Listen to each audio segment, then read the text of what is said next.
Sampah yang dihasilkan masyarakat Kota Ambon perharinya mencapai 220 ton.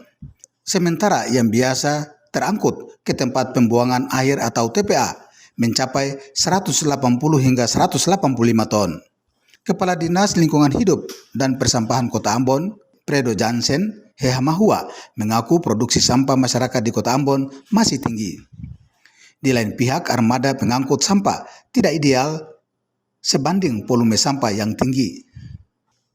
Di lain pihak, armada pengangkut sampah tidak ideal dibanding volume sampah yang tinggi.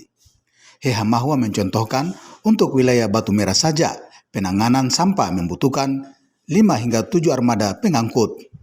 Selain itu, dari jumlah armada, tidak sedikit yang mengalami kerusakan dan membutuhkan reparasi.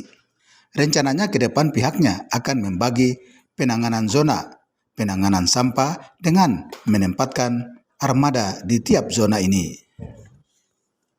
Hehamahua mengaku penanganan sampah tidak bisa dilakukan sendiri oleh dinas. Penanganan sampah di Kota Ambon melibatkan sejumlah unsur terkait termasuk masyarakat. Pemerintah kota juga tetap konsen terhadap Teluk. Terbukti dengan kita punya 4 unit armada speedboat sampah yang beroperasi. Ya memang kesulitan kalau kita tangani secara keseluruhan dari Teluk ini.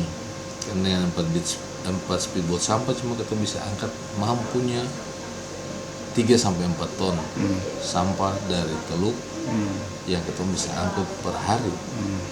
Dari 180 ton per hari yang masuk ke TPA itu. Nah, jadi dari laut sumbangsinya 3-4 ton. Berbagai upaya dilakukan pemerintah Kota Ambon, dalam hal ini Dinas Lingkungan Hidup dan Persampahan, untuk menangani persoalan sampah di kota ini. Salah satunya melalui edukasi masyarakat tentang cara buang yang baik dan sehat. Persoalan sampah di kota ini bisa diatasi dengan meningkatkan kesadaran masyarakat tentang cara yang tepat dalam membuang sampah. Melkilatus Sawaule dan Lamarunga melaporkan.